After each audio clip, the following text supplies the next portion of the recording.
of the most memorable times as a glider pilot that I can remember was when I was asked to go rescue a Burmese officer's wife and family from a remote jungle clearing. And Lieutenant Zuck came and asked me if I would go, and it was a snatch, what you call a snatch pickup. In other words, you drop in and then they snatch you out.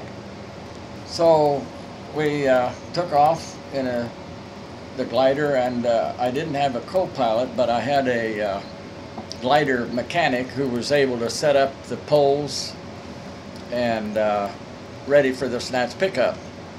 So we loaded the poles in and the rope and took off, and we flew over from Palel Valley. We flew southeast over the Burmese mountains and finally came to this spot, and I was told that there were Japanese, the Japanese had actually left the army, but they were stragglers there in the jungle, and they had been raiding some houses. So anyhow, we dropped in front of this little bungalow, a little bamboo shack, and lo and behold, the mother and the grandfather and the grandmother and two children came running out of the house to look at the glider, would you believe? And I kept motioning. I couldn't speak their language. I kept motioning, you know, let's get in the glider. So I knew Indian language. To hurry meant Jildy. So I said, Jildy, Jildy. I don't think they knew what I meant, but I did motion them back in the house and get your things. So they finally got the idea and ran back, and they came out in a little while with big bundles of, looked like dirty sheets, and their clothing and things were wrapped in and belongings. And they all got in the glider. All the time we're setting up the poles and the ropes and getting it ready for the snatch pickup.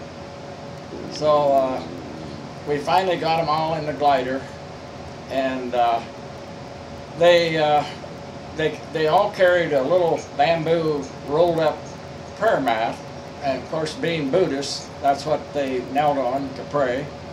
And also they carried, the strangest thing they brought out was a little bamboo crate, and I could hear chickens cackling in that crate. Well, anyhow, we all got in the plane and everything was ready to go, and I forget how I signaled. I either signaled by motion when the pilot made a test run, or else I had a two-way radio. It's been so long I don't remember, but anyhow, we called him in, one signal or another, and I looked back just before takeoff, and the little girl had her head buried in her mother's lap.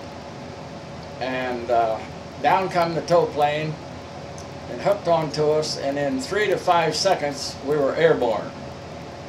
And then the thrill of it, we were in a sort of a wedge in mountains, and as he began to rise, I could see that it was a race to get over this mountain that we were headed for. And when we went over the mountain, I can still see the leaves on the trees. The rope was very too close for comfort, but we did make it over, and it was a big sigh of relief to get over the mountain. And again, I looked back to see how the people were doing, and that little girl still had her head buried in her mother's lap. The little boy seemed to be enjoying it a little more. Well, we landed back at the base, and it was not the Palel Valley. We went to another place and landed. I think that's where the husband was as a Burmese officer, and so once again he would be united. When they got out of the glider, they all were carrying their stuff and loading it into a Jeep, and they were going to take them someplace. But the old grandpa, long whiskers hanging down, he came over to me, and he bowed, and I knew that what he was doing was thanking me for rescuing them. And the ride was over, and he was real happy to be on different safe ground, away from harm's way. And I politely bowed, and I reached out my hand and shook his hand, and he smiled and walked away. But I was real happy that I went on that mission and was able to save that family from being in harm's way.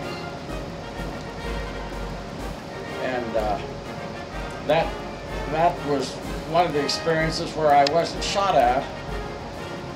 We didn't have a lot of flak and shot at, but still it was a thrill to rescue that family from a remote jungle clearing.